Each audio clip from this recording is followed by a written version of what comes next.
Biden's economic spending bill that passed the House last week includes a provision to allow 6.5 million undocumented immigrants to apply for work permits, grant them parole status for 5 years, and protect them from deportation. And although Senate parliamentarian Elizabeth McDonough has previously been sour about immigration language being included in reconciliation, Axios reports that the parliamentarian did not accept, reject, or recommend changes to the proposal during a meeting with Democratic staff about the immigration provision.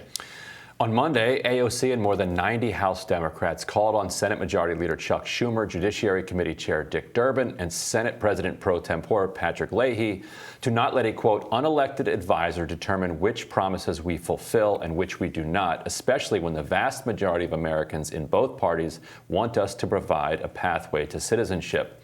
Reporter for Latino Rebels, Pablo Manriquez, joins us now to discuss. Pablo, welcome. Thank you so much for having me. And so this would be the third crack that Democrats have taken. Their first two, the parliamentarian, she kind of suggests that she's ruling against them, but it's actually just advice.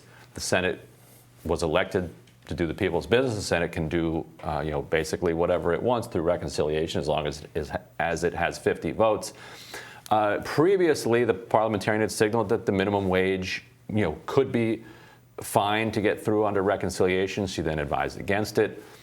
You had reported on the parliamentarians' previous kind of warm feelings towards immigration reform the first go-round that didn't then pan out. So how much optimism are you hearing from the immigrant community right now about where they are on this third crack? Well, not a lot of optimism from the immigrants within the immigrant community, a lot of optimism from the citizens within the immigrant advocacy community. I think that there's like a strong divergence there between what some of the citizen leaders of some of these immigration advocacy groups are saying. They're celebrating this parole or Plan C option that the informal meeting was about yesterday with the parliamentarian. They're celebrating it as a win. And in fairness, immigrant advocates haven't had a win in a very, very long time in Washington at the policy level. But what I'm hearing from undocumented immigrants who are part of this advocacy movement, the people who would be directly impacted by whether it's Plan A, Plan B, or Plan C, is a lot of frustration because a lot of them are telling me like they did not want this. They did not want parole. They didn't ask for parole. They were promised citizenship on the campaign trail by Democrats up and down the ticket, all the way up to President Biden and Kamala Harris herself. So now that they're in office and Democrats have unified control of the House, the Senate, and the presidency, they're like, what the heck is going on? And the answer is this bulwark, which is a word that I think that you used in one of your stories, Ryan, named Elizabeth McDonough, the Senate parliamentarian. Now, a lot of media reports that the Senate parliamentarian is issuing a ruling. Elizabeth McDonough is not a judge. She's just a Hill staffer. But Bob Menendez, a senator from New Jersey, told me, and what he calls her is the 101st senator at this point, the unelected senator. And what he's concerned about is that she's the only person in the Senate who can issue guidance that has no recourse. Like there is no way, there is no process via which to overturn or to object to basically what the parliamentarian has to say. So because budget reconciliation in a Congress that is increasingly torn by partisanship and the inability to govern, budget reconciliation through this quote unquote Byrd rule has become sort of like a catch-all, and immigration has now fallen into this catch-all through where budget reconciliation is the only feasible way for them to pass it. And so everybody is looking at at Senator McDonough, the 101st Senator of the United States, the 101st Senator, Bob Menendez's words, not mine, to see what she's going to say.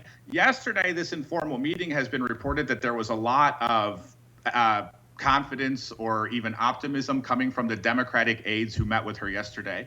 I'm not going to report the optimism of Democratic aides because I made the mistake of reporting the optimism of Senate Majority Whip Dick Durbin on the first proposal to the Senate parliamentarian Elizabeth McDonough. And that, of course, that proposal was brutally rejected by McDonough just days after Durbin had said to reporters, a whole gaggle of reporters outside of the Senate chamber, that he was confident that she was going to advise in favor of the opinion. So I think if you're an immigrant and you're looking for relief right now in the Build Back Better Act, don't wait until we have a concrete answer from the parliamentarian and then from the Senate itself. These signals are not helpful. I mean, think about it. If the parliamentarian yesterday had said, we don't want this proposal, it wasn't like Democratic aides were going to leave the meeting and ruin everybody's Thanksgiving. So, that's where I stand anyway, just as somebody who's covered this every single day since July.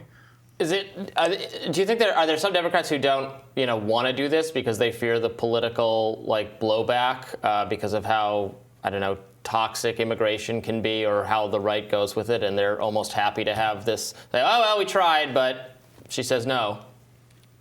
I would say yes. I mean, no Democrat has been publicly on the record saying that they oppose immigration outright. Joe Manchin has indicated that a proposal that was sent, the Plan A proposal, which was for an 8.1 million person immigrant legalization program, he said that it was too big. Now, he didn't say outright no immigration reform in the Build Back Better Act once it comes to the Senate. So no. And Kyrsten Sinema, another person that a lot of people were referring to as the problem or as the obstruction for immigrant relief, Kyrsten Sinema has said that she is okay with the current the current framework of Senate proposals. And the current framework of Senate proposals, like the current framework that was sent up from the House in the Build Back Better Act, doesn't just include a protection from deportations and a work permit for 6.5 million people per the CBO report. It also includes 3 million green cards. So there actually is a legalization program that's currently in the text. What's unclear is whether or not the parliamentarian is evaluating just the protections and the work permits, or if she's also evaluating the green cards. There's a lot of unclear, there's a lack of clarity there because Dick Durbin had indicated, Senator Dick Durbin, the Senate Majority Whip, had indicated to me, I think it was just last week, that the green card component was going to be sent through the parliamentarian in what's called a privileged scrub, which is sort of like a line item review of all of the things in the bill. So what undocumented immigrants are going through is a standalone process with the parliamentarian called a bird bath, where the Senate Democrat aides met with her yesterday and had a conversation. And like Axios reported, there were no change. She didn't recommend changes, I suppose. But the green card component, which is about documented immigrants and getting them toward a legal status, a permanent status in this country, that part is distinguished, I think, by the parliamentarian and by the process we're observing totally. So basically, there are two tracks of immigrant relief in the Build Back Better Act. There's protections from deportations and work permits for undocumented immigrants, and there are green cards for the spouses of U.S. citizens and the family members of U.S. citizens that, there is an allocation of 3 million green cards for them that no one's really talking about right now. And maybe that's by design, because the more you talk about it, the more Republicans zero in on it. So, and you mentioned also that there are a number of advocates, undocumented advocates within the immigrant rights community who are deeply unhappy with the way that this process has gone. You've done some reporting, though, on the way that they have been treated. It's kind of a how Washington works kind of story. The more that they have raised concerns, the less they've been involved in the strategic conversations. All of a sudden, the Outlook calendar no longer includes the meeting that they were supposed to be into, or some things along those lines. So, talk a little bit about what you've learned about how dissidents, how people who've been critical of the strategy have been treated by Democrats. Well, as we know, Ryan, the insider goes to spoils in these policy fights. And unfortunately, the undocumented community doesn't have a lot of insiders. Undocumented people are not allowed to serve as Hill aides in the Senate. Undocumented people, in many cases, are not even allowed to access the physical premises of the White House when these negotiating moments are happening, when things are when things are being decided. So what ended up happening, as far as I've been told anyway, is that as the original proposals for citizenship there was more and more negative guidance from the parliamentarian on those. The undocumented people said, "Well, find a way, and find a way." But some of the groups, some of the grass tops groups that are funded by corporations, that are funded by philanthropy, Immigration Hub, for example, is funded largely by Steve Jobs' widow. they said, well, this is the best we can do, and we're the ones who have access to the senators, and we're the ones who have access to the White House, so, love it or leave it.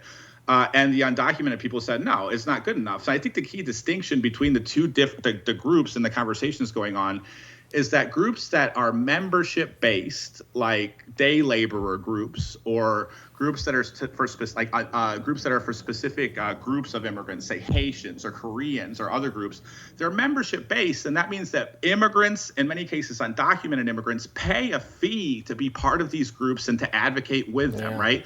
So they're more directly accountable to the immigrants themselves, who will be directly impacted by the policy choices or by the policy measures that are going through Congress. The groups that are funded or that are backed basically not through memberships, that are backed by philanthropy, that are backed by corporations, these are the groups that are backing Parole, that are signaling that it's a win. But as my reporting shows, the groups that are membership driven, that are actually accountable to immigrants, they are outraged. I mean, there's a lot of outrage going on because they feel like they've been cut out of the conversation, which is about their future, and left behind. Yeah.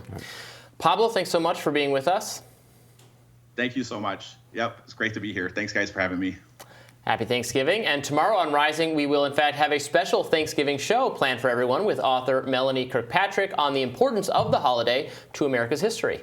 And we'll tell you what we're most thankful for this year with Kim Iverson as well. Don't forget to like, share, and subscribe so you don't miss any of our new videos. Wish you all a safe and happy Thanksgiving weekend. Take care.